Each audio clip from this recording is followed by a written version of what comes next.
বিভিন্ন তাফসিরের কিতাবে এইভাবে এসেছে, আল্লাহ নবী যখন মদিনায় সাহাবীদেরকে দাওয়াত দিলেন, তখন সাহাবারা চিন্তা ভাবনা করা শুরু করে দিল। আল্লাহ নবীর সামনে গিয়ে তারা বলা শুরু করে দিল, ইয়া রাসূলুল্লাহ, ইয়া হাবিবাল্লাহ, আমাদেরকে এমন একটি আমলের সন্ধান দিন যে আমলটা অতি সহজ আর আল্লাহর কাছে সবচেয়ে প্রিয়, সবচেয়ে প্রিয়, আর সেই আমলটা যেন আমাদের জান্নাতে যাওয়ার কারণ হয়।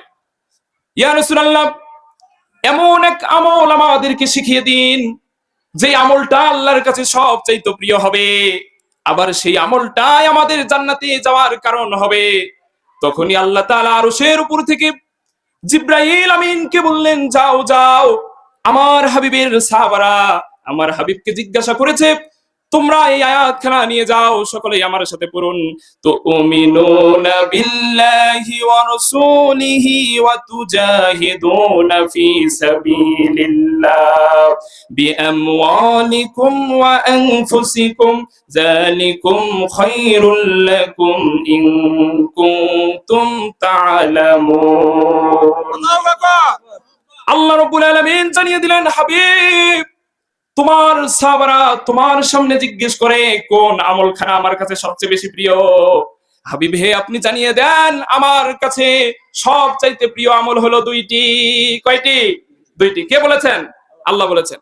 আর হাবিব শুনো, জালিকুম খায়রুল লাকুম ইন কুনতুম তা'লামুন, এই দুইটি আয়াত এতটা গুরুত্বপূর্ণ, এই দুইটি আমল এতটা গুরুত্বপূর্ণ, এই দুইটি আমলের বৈশিষ্ট্য সম্পর্কে যদি তারা জানতো তাহলে এই আমল দুটি কখনো ছেড়ে দিত না।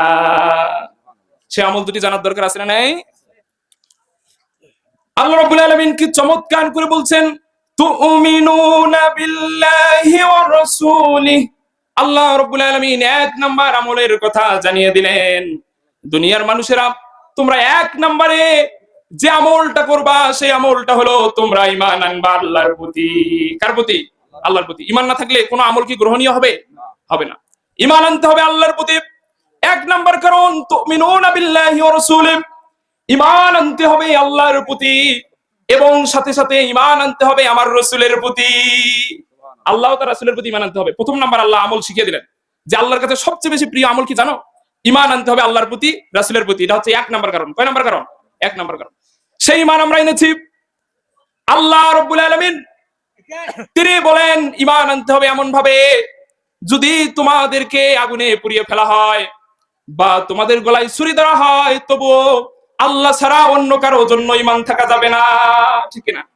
এক আল্লাহর প্রতি ঈমান আনতে হবে।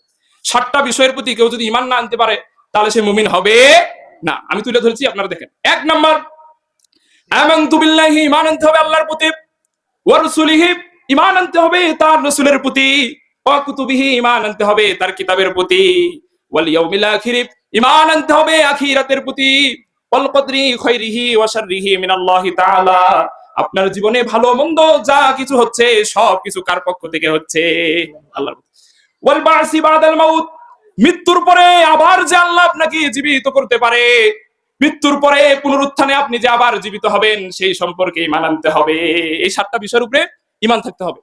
এই জন্য আল্লাহ বলেন তুমিনুনা বিল্লাহ, এক নম্বরে ঈমান আনতে হবে আল্লাহর প্রতি, ওয়া বিল ওয়া রাসূলিহি, 2 নম্বরে ঈমান আনতে হবে তার রাসূলের প্রতি। এটা হচ্ছে এক নম্বর বৈশিষ্ট্য।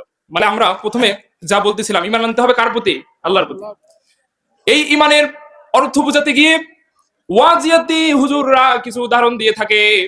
যেমন আল্লাহর নবীর এক সাহাবী, নাম ছিল আব্দুল উজ্জা। কি নাম ছিল বলেন তো বাবারা? আব্দুল উজ্জা। এই আব্দুল উজ্জা এমন সাহাবী, আহারে, আব্দুল উজ্জা ঈমান আনতে গিয়ে আব্দুল উজ্জার ধন সম্পদ, এমনকি আব্দুল উজ্জা তার পোশাক পর্যন্ত হারিয়ে ফেলেছে। কি আনতে গিয়ে? ঈমান আনতে গিয়ে।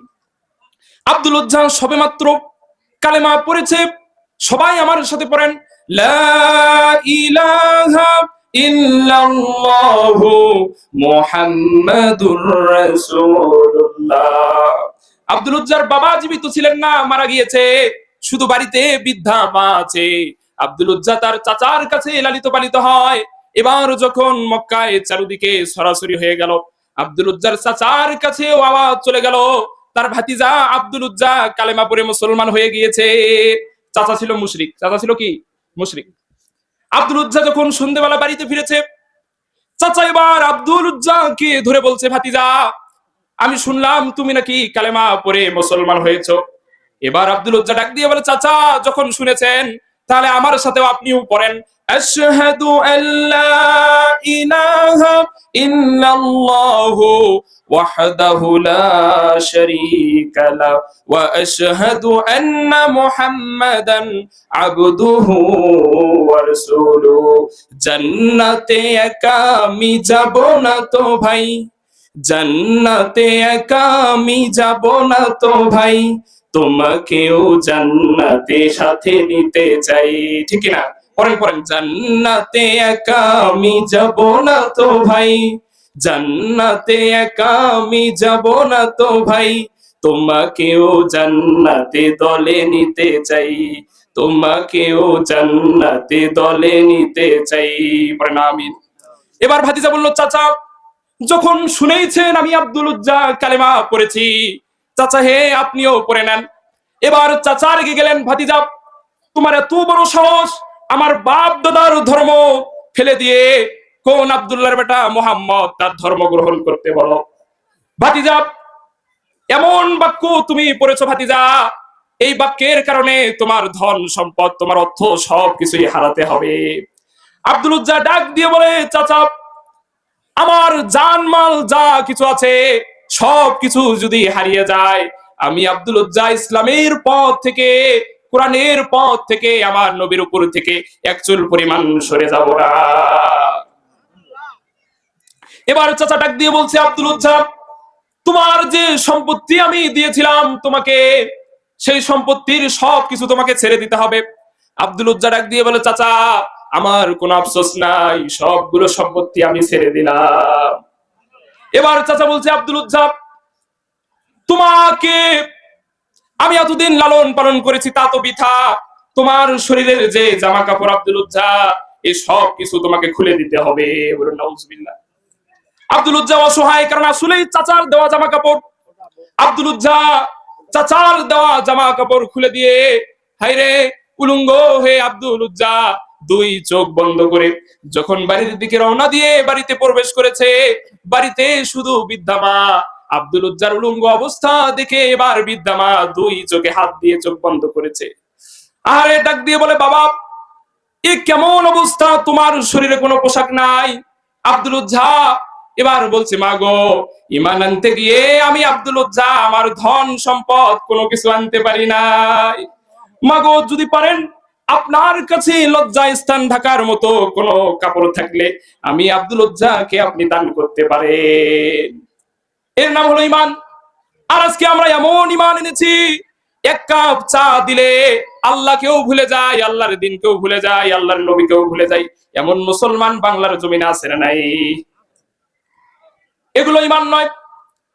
আব্দুল উজ্জা শুধু কোমর ঢাকার মতো যখন চাদর পেল, আহারে আব্দুল উজ্জা চাদরখানা কোন রকম কোমর ঢেকে নিয়ে আব্দুল উজ্জা আপনার আমার নবীর বাড়ির উদ্দেশ্যে রওনা দিয়ে দিল। আমার নবীর বাড়ির দিকে গিয়ে আমার নবী রাত্রিবেলা দরজা খুলে দিয়ে তাকিয়ে দেখে আব্দুল উজ্জার বুকে কোনো জামা নাই, শুধু ছোট্ট একটা চাদর দিয়ে লজ্জা স্থান ঢেকে দাঁড়িয়ে আছে। শীতের রাত্রিতে আব্দুল উজ্জা থরথর থরথর করে কাঁপছে। আল্লাহ নবী বললেন, আব্দুল উজ্জা কে তুমি, কোথা থেকে এসেছো? আব্দুল উজ্জা তার পরিচয় দিলেন। উজ্জা ছিল মুশরিকদের এক মূর্তির নাম, তাই আল্লাহর নবী আব্দুল উজ্জার নাম চেঞ্জ করে দিয়ে প্রথমেই তার নাম জানিয়ে দিলেন আব্দুল্লাহ। কি নাম? আব্দুল্লাহ। এর পর থেকে আমরা আব্দুল্লাহ শব্দ উচ্চারণ করবো ইনশাআল্লাহ। এখন তিনি আব্দুল্লাহ হয়ে গেলেন। আব্দুল্লাহ ইসলাম গ্রহণ করার সাথে সাথে আল্লাহর নবীকে বললেন, ইয়া রাসূলুল্লাহ আমার জন্য একটু দোয়া করে দেন। আল্লাহ নবী দোয়া করলেন, আল্লাহ গো তোমার বান্দা আব্দুল্লাহ ঈমান আনতে গিয়ে সম্পদ আনতে পারেনি, এমনকি তার জামা কাপড় আনতে পারেনি। আমি মুহাম্মদ সাল্লাল্লাহু আলাইহি ওয়াসাল্লাম দোয়া করে দিলাম আব্দুল উজ্জার রক্ত মুশরিক কাফের বেঈমানদের জন্য হারাম। এবার আব্দুল উজ্জা ডাক দিয়ে বলে, ইয়া রাসূলুল্লাহ এ কেমন দোয়া আপনি করলেন? আমি তো চাই আমি শহীদ হয়ে যাব, আমি তো চাই জিহাদের ময়দানে কাফের মুশরিকরা আমাকে যুদ্ধে আমাকে শহীদ করে দেখ, আপনি কেন দোয়া করলেন আমার রক্ত মুশরিক কাফেরদের জন্য হারাম? এবার আল্লাহর নবী বললেন, আব্দুল উজ্জা তুমি যে ঈমান এনেছো, তুমি যদি বিছানায় পড়েও মারা যাও তাও তোমাকে শহীদের কাতারে শামিল করে নেবে কে? তাও তোমাকে শহীদ বানিয়ে দেবে কে? আল্লাহ। সেই রকম ঈমান আমাদেরকে আনতে হবে। সাহাবীরা বর্ণনা করে আব্দুল উজ্জা যখন কোরআন তিলাওয়াত করতো তার ঈমানের পার এমন ছিল, আব্দুল উজ্জার তিলাওয়াত শুনে শুনে অন্য সাহাবারা বলতো, আরে আব্দুল উজ্জা ঈমান আনতে গিয়ে কোনো কিছু আনতে পারে না। সুবহানাল্লাহ করবেন না? কিন্তু আমরা এমন মুমিন হয়েছি, এমন ইমানদার হয়েছি, আল্লাহর দেওয়া এত সুন্দর কিতাব পেয়েও আমরা সেই কিতাবখানায় একবারও তিলাওয়াত করি না, ঠিক কিনা? এজন্য আল্লাহ বললেন তুমিনুনা বিল্লাহি ওয়া রাসূলি, ঈমান আনতে হবে আল্লাহর প্রতি এবং ঈমান আনতে হবে রাসূলের প্রতি, ঠিক কিনা?